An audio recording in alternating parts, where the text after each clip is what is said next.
Our next speaker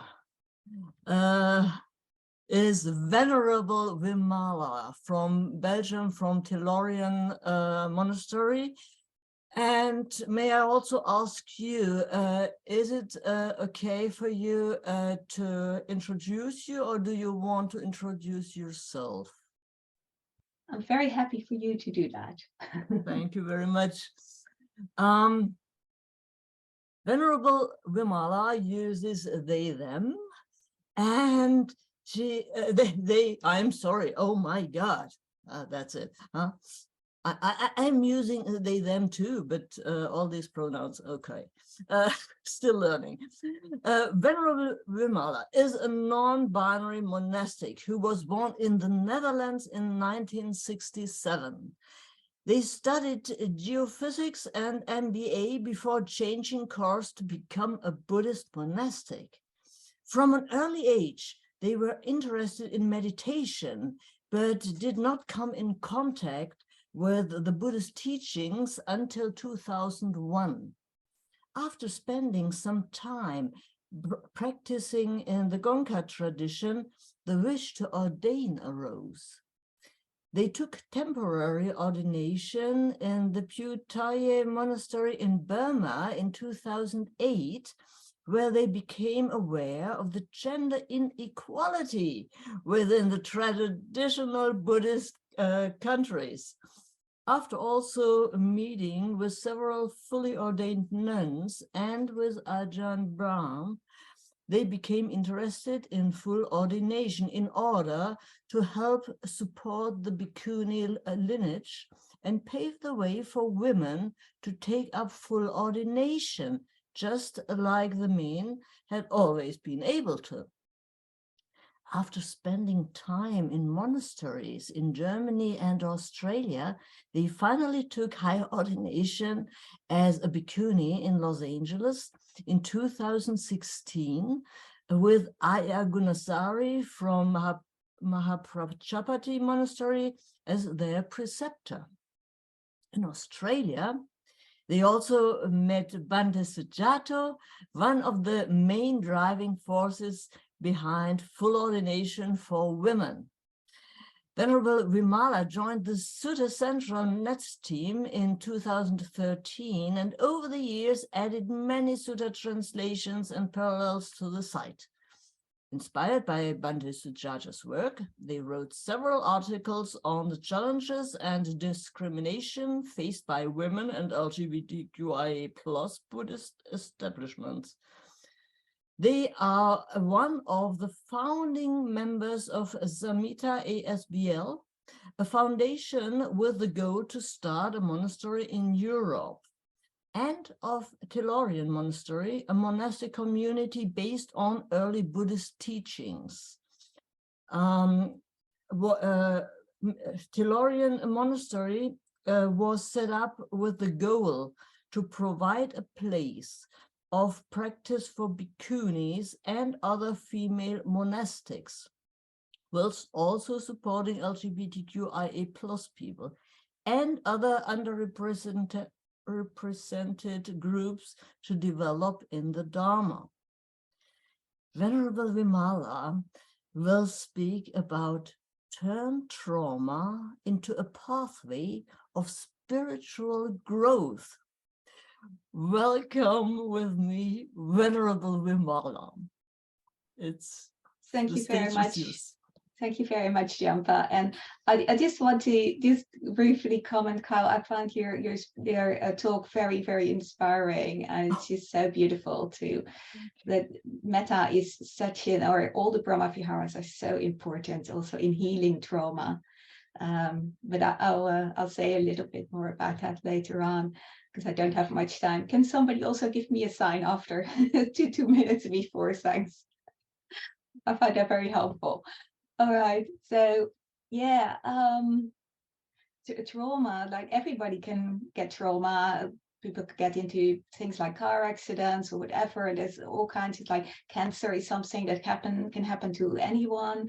But the LGBTQIA+ plus community seems to have a lot more trauma on top of all these other traumas, especially due to bullying, due to abuse, due to discrimination. And that's why I think that, especially for this community, looking into ways to heal trauma using the Buddhist teachings is so very important. One thing that I also find is that quite often trauma isn't quite well understood, especially is it when it comes from bullying and discrimination by other people who are not affected by it. And then you get this victim blaming on top of it, which is obviously not quite helpful. So people see somebody who is crying, who feels despair, who is has all these feelings of anxiety, and might sometimes maybe not make so much sense, and they think, oh, they're the person who's mentally ill, and then you get this victim blaming, while the actual bully is quite often very much not seen. We always have this image of a bully is like this typical school bully who is like ganging up on, or a group of them that are ganging up in the school halls or something like that. But quite often it's not like that. It's far more subtle, and other people don't see it happening.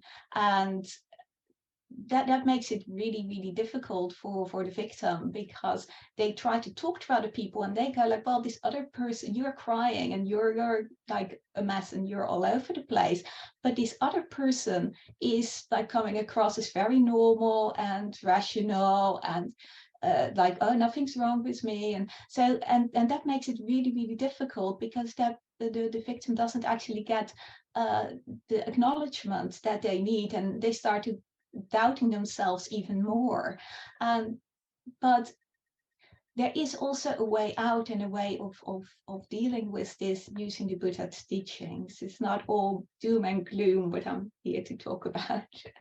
But one thing I found was very, very helpful for me when I was dealing with my own trauma is the teachings of Tara Brach. And he uses the Buddhist teachings to to show how you can turn that around and how you can develop that love and kindness for yourself.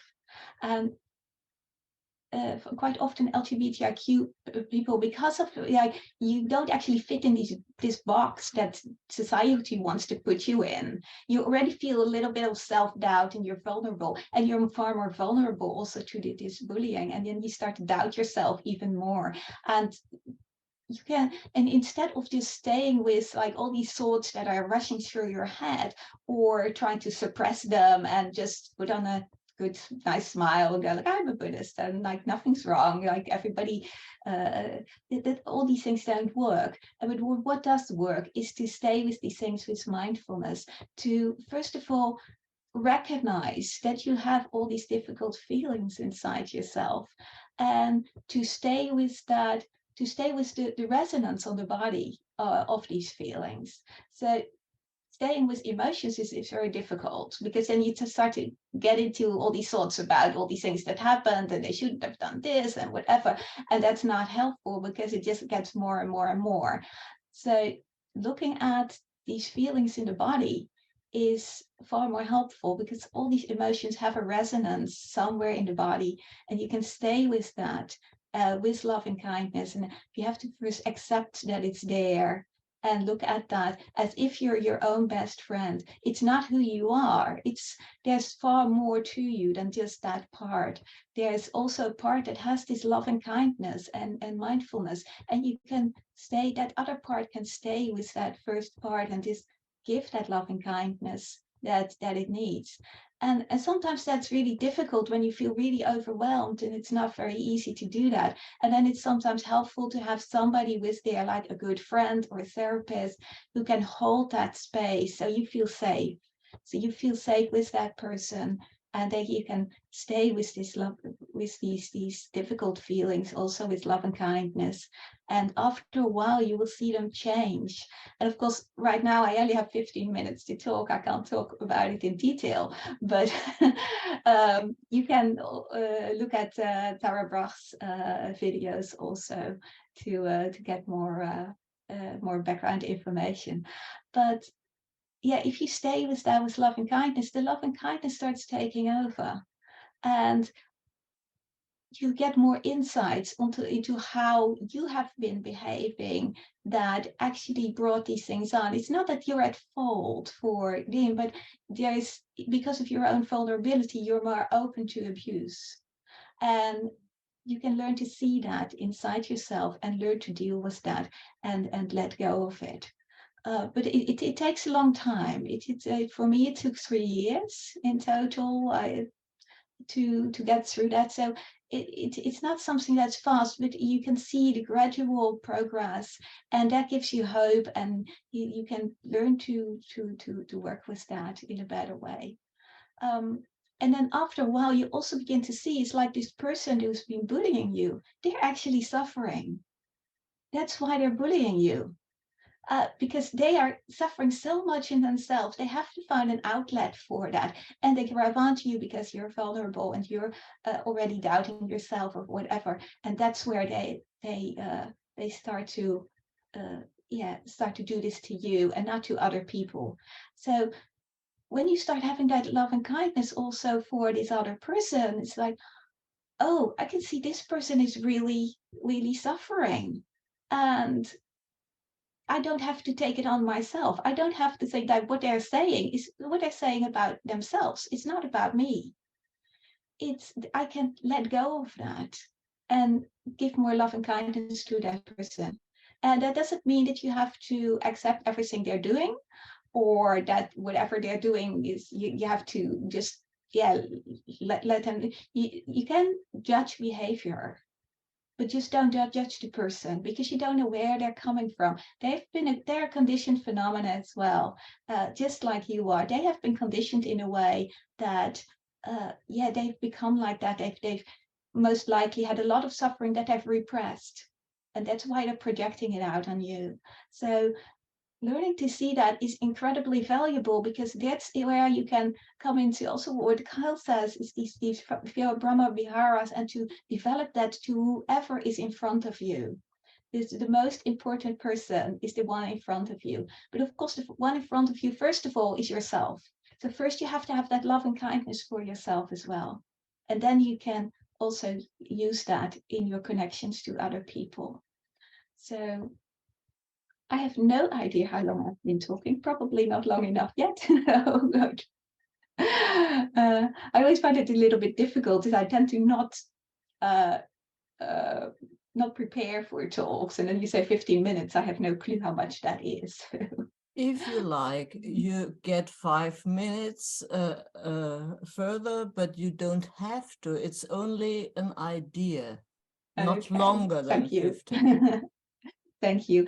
I think what I'd like to do is to continue the discussion about these things a little bit more in the questions and answers later on, because I think a lot of you might have some experiences with discrimination or bullying, and I'd also like to hear from you of what you found really helpful, and what is how you have dealt with these things. And so this is just very much in short of how I've dealt with it, like with Tara Brach's teachings, and there's also other methods out there that are based on the Buddhist teachings, and you can learn so much from yourself.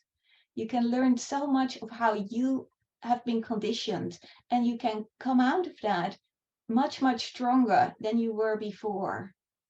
And so you don't have to stay a victim all the time and just bewail your fate or whatever. You can use this as a stepping stone to become a much stronger person who can also help other people. And that is just the message I wanted to give to you today. So thank you all for listening, and then we'll talk a bit later, bit more later on.